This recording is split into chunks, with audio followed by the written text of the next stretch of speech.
This program was made possible by contributions to your PBS station from viewers like you. Thank you. When local growers put great food on Tennessee tables, that's living green. On the next Live Green Tennessee, we learn about Lightwave Solar based out of Nashville. Next, we meet the Birdman, and finally we visit Casey Jones Village Gardens in Jackson. All this and more coming up on the next Live Green Tennessee.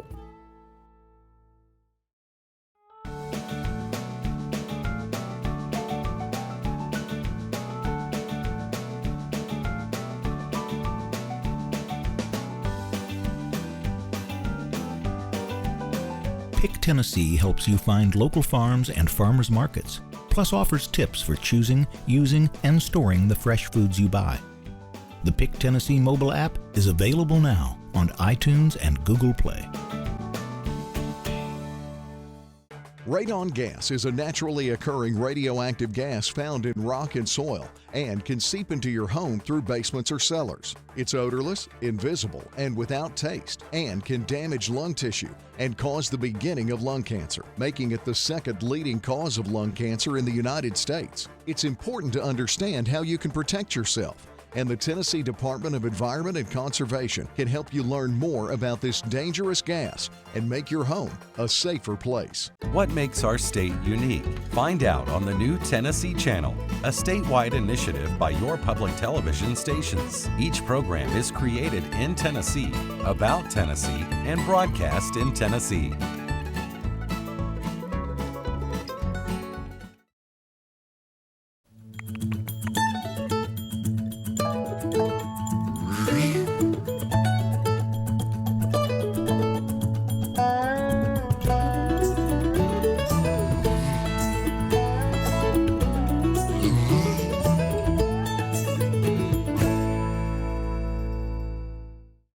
Hello, I'm Melinda Kiefer, and I'm proud to bring you stories from across our great state on Live Green Tennessee. Lightwave Solar is an experienced leader in Tennessee solar industry. Founded and based in Nashville, Lightwave Solar is a solar PV integrator, providing turnkey solar PV systems for homes, businesses, and governments across the Mid-South. Their vision is to spread their passion for solar technology, while their mission is to become the best solar installer in the Southeast.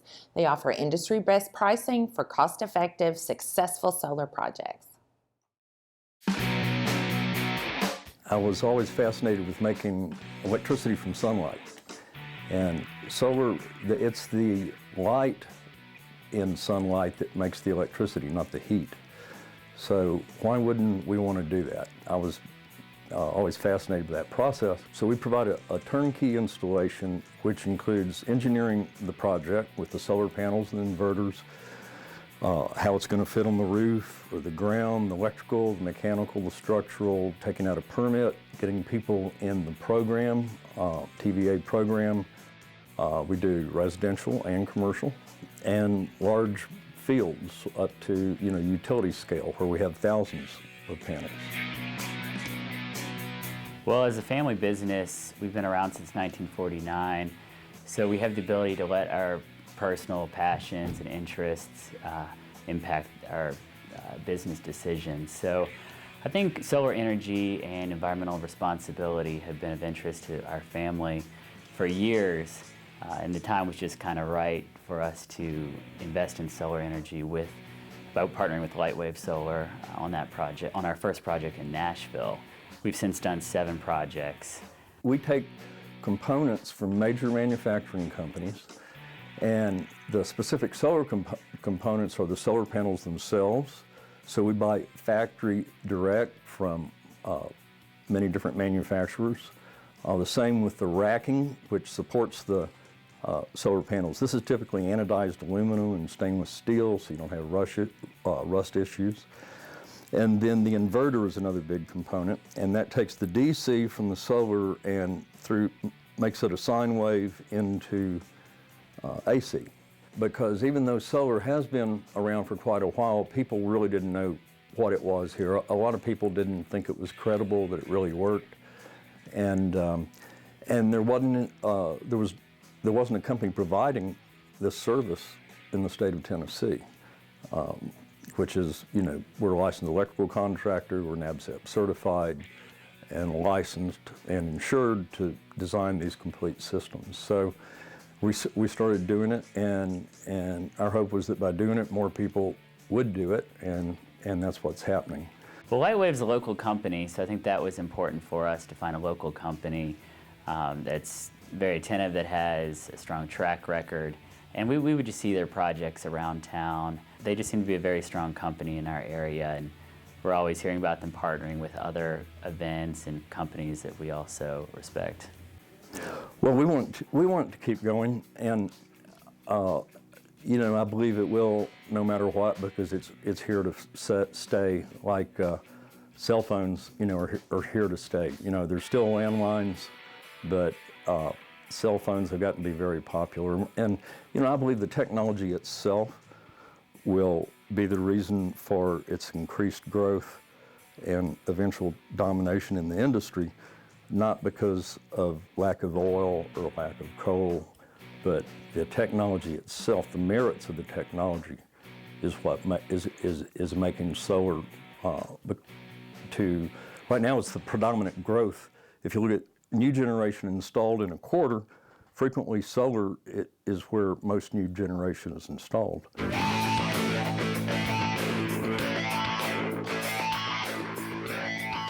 The system on our roof here covers our electric bill. We have about 20 kilowatts, and that covers our needs here, as well as supplies our EV charging. We have 2 electric vehicle chargers out front, and those are free for the public to use.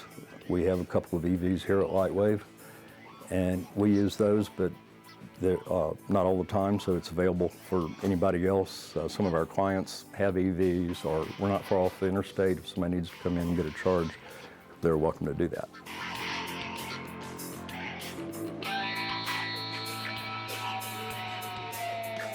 An enormous source of power. I mean, it completely dwarfs coal, uranium, fossil fuels, because these are all limited natural resources. And the sun, the tremendous power that hits the earth from the sun every year is in perpetuity. So every year you get that much again. So this is the very essence of renewable and sustainability. Something that recurs. The fuel is delivered for free to the site where it's used. And these are just some of the many advantages of solar electricity. To me, making electricity from sunlight is just incredible. And I guess some people don't share that enthusiasm for it. But you know, to make electricity from coal, to start mining coal under a mountain in Powder River Basin, put it in a barge and bring it down a river, then up a river, then down a river, or put it on a train and a dump truck, and finally get it to a plant and put it on a conveyor and burn it to boil water, to make steam, to turn a turbine. Look at all the energy and time put into doing that. I mean, this is the speed of light. It's light, electricity. And so if you say that time is money, then you can't beat it, because that's 186,000 miles per second, you know, is how fast this stuff's getting to us. It's converted to electricity at the speed of light. It's on the grid. Bingo. So in the future, storage will be a big thing. With all the electric cars, lithium-ion batteries are coming down in price, and we'll see more backup systems.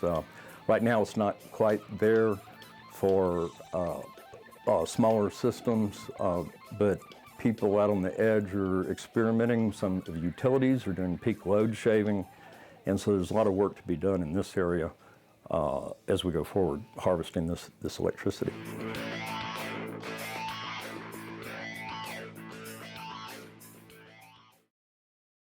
This man has an ear and an eye for identifying birds. Tennessee's bird expert is taking his 40 years of experience to create an official state guide for serious birders. East Tennessee PBS takes us to meet the Birdman.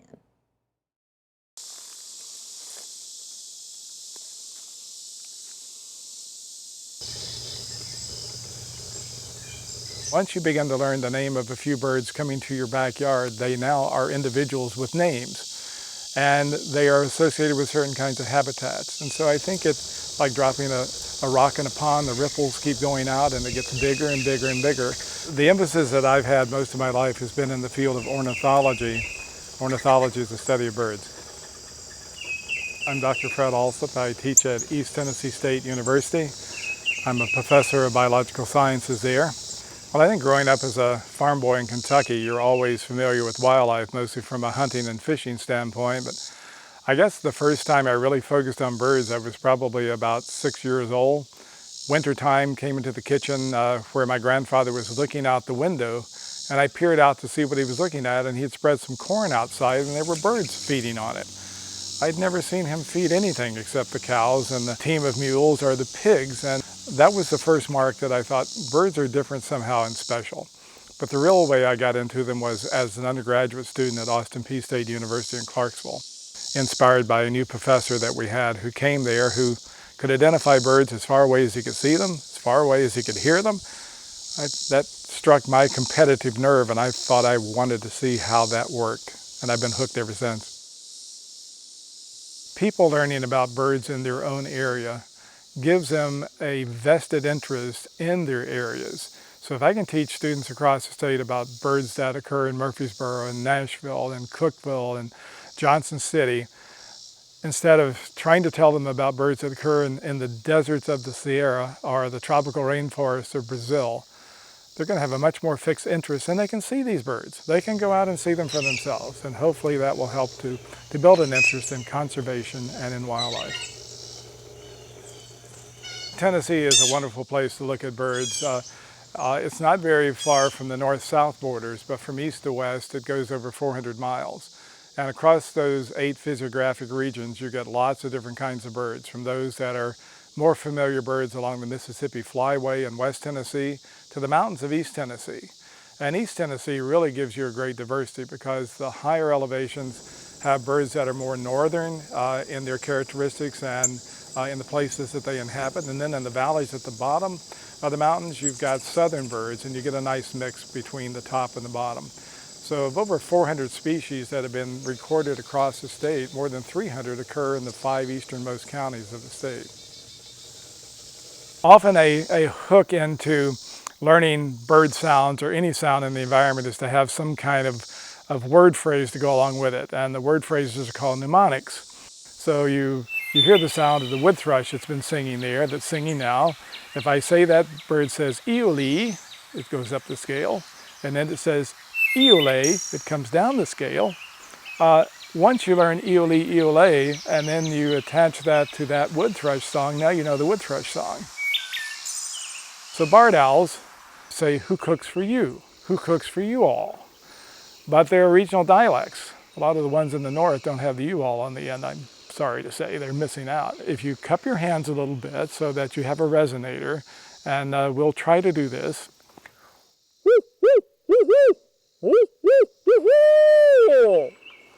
Is the basic call. One of the nice things about being in higher education is that you get a lot of students coming to you, and you get some who really think the field biology is a cool thing, and they stand out among the crowd. They're going to try to make a profession out of that, either teaching or doing research. And students like Mark Dunaway, for instance, who has a great ear for sound.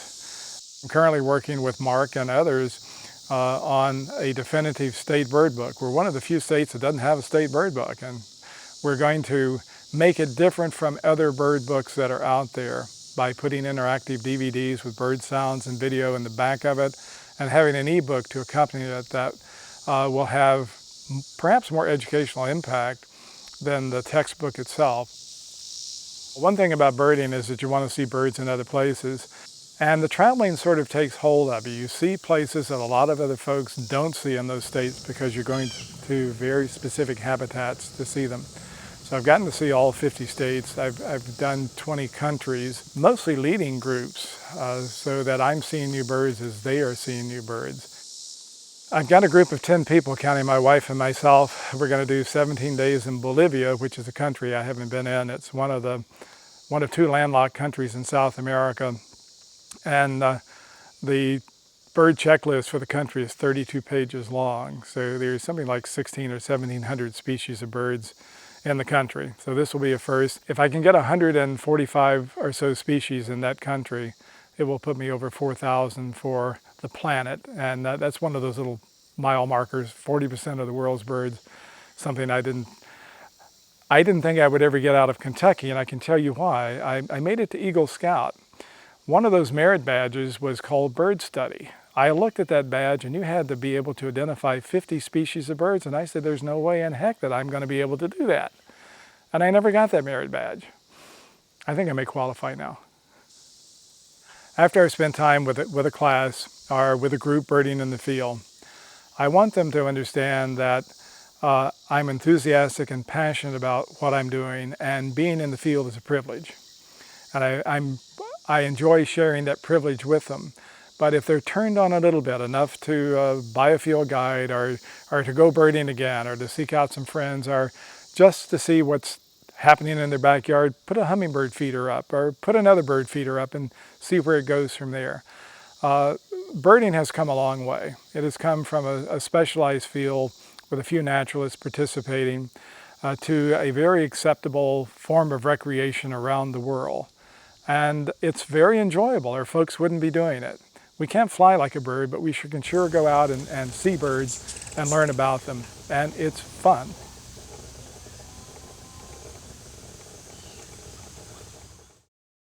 So what are you eating and where did it come from? At the Casey Jones Village in Jackson, Tennessee, not only can they tell you where your food came from, but they can actually show you the plant it grew on. Right outside the restaurant doors, Clark Shaw, along with his family and friends, begin to sow their own gardens to provide fresh fruits and vegetables to their restaurant and farmers markets. We are very excited to introduce you to the farm at Casey Jones Village. This is an attraction that we think is going to bring attention to farming and gardening and outdoors and health and wellness to an awful lot of folks before we're through. And what you see here is a series of fields. We have plots of ground surrounded by beautiful green grass. In each field, we're going to be growing vegetables, southern vegetables, the most prominent kind, to serve in our restaurant, but we'll also be using this for other purposes as well, which we'll talk about later.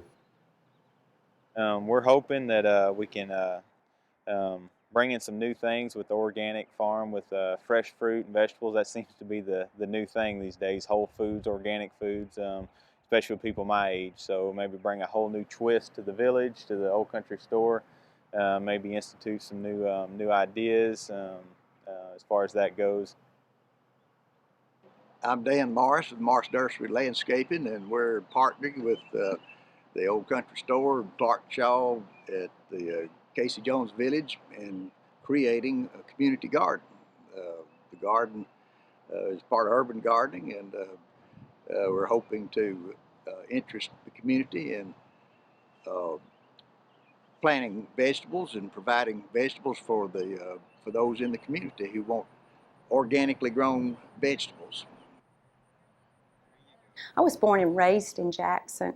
So, you know, when you're here, sometimes you don't even understand how other people have to live. And so they talked about how neighborhoods don't have fresh food that people can just go and get. So my neighborhood that's all around me, they can buy things like cigarettes and lottery tickets, and go to the little Dollar General stores and buy bologna, and yes, they have eggs and milk, but they can't go buy an apple. And that just really struck me. You know, if you don't have a car and you can't drive across town, there is no grocery store in this neighborhood, and there needs to be fresh food for people. And so that just really stuck with me. You know, we've gotten away from cooking at home, and there's going to be a generation that really doesn't know how. So you want to teach canning? Well, canning would be great. Teach them how to have a garden in their own yard, because they have yards. Right. And how people just don't, that is a lost art, and it is an art. And so if you don't pass it on, then, you know, people don't know how to use it. And it can provide for their families. All they need is somebody to teach them. And so the goal is that we, when people visit, that they have the opportunity to learn more about not just music and arts and certainly agriculture, but it's unlimited what people can learn while they're here. And we'll be telling the story too of why, you know, how do we have black-eyed peas and okra and watermelon, things like these types of foods. They came with the slaves, the African Americans in the slave trade, you know, from Africa, and they were incorporated on the plantations and in the southern life experiences. And then you got the Western Europeans who brought their foodways, and then the Native Americans, and they all converged here in the South to create Southern foods as we know them today. That's right. And we want to tell that story as we tell the story of this farm, as we tell the story in our restaurant as well. So education is something very important to us. Well, the reason we like to do the educational things here at the Village is because if we don't remember our history, we will soon repeat it.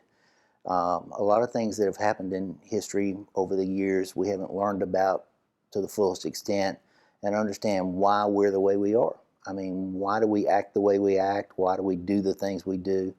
A lot of it has to do with history. And that's what we're all about here at Casey Jones Village. We're about bringing the history to you so that you can see the way things were, why we do some of the things we do, and why it's important in our lives that we understand that we need to protect and preserve that history. Y'all can go home and tell your folks that y'all know how to plant green beans now. Actually kind of ironic that something so simple as what our ancestors did in taking things that were grown and brought from the ground that were the food products that sustained our ancestors, because that's how they survived. What they ate was what they grew. And to take that full circle with outside the box thinking in something so simple but so vital to our existence and make it actually a tourism project is the kind of thinking that helps grow tourism across the state.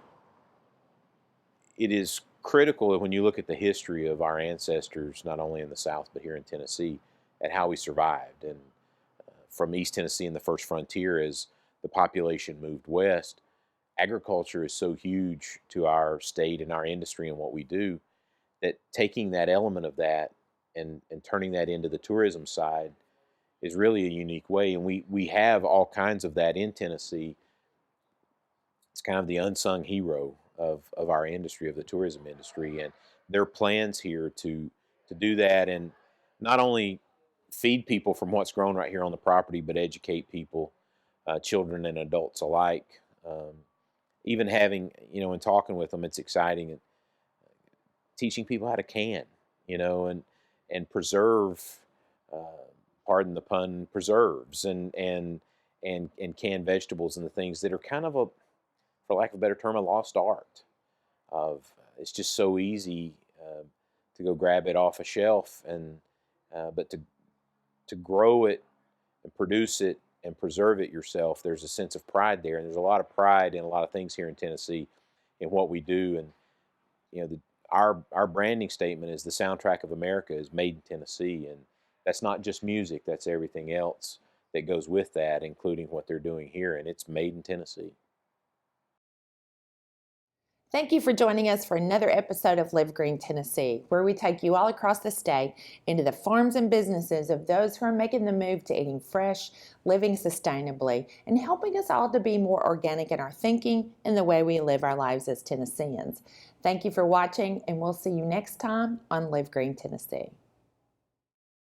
If you would like more information about Live Green Tennessee, please visit our website at livegreentv.org, where you can find everything from healthy recipes to past episodes and more.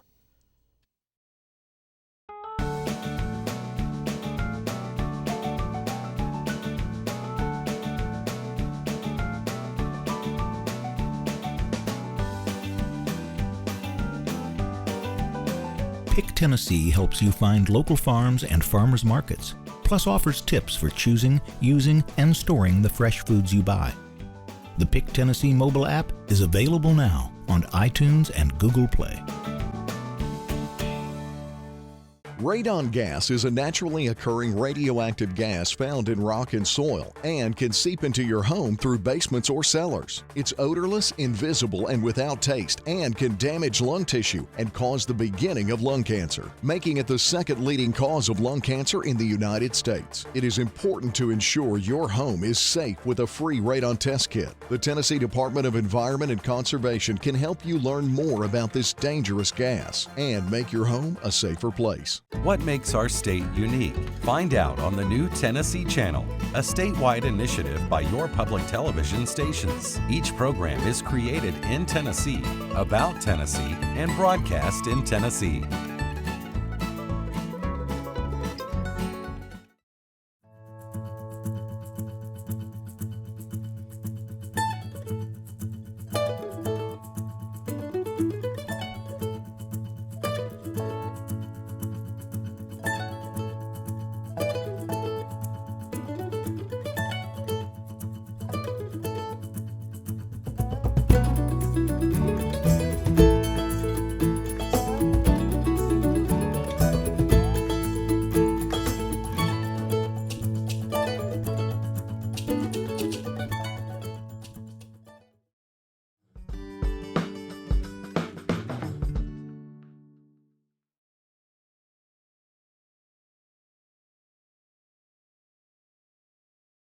This program was made possible by contributions to your PBS station from viewers like you. Thank you.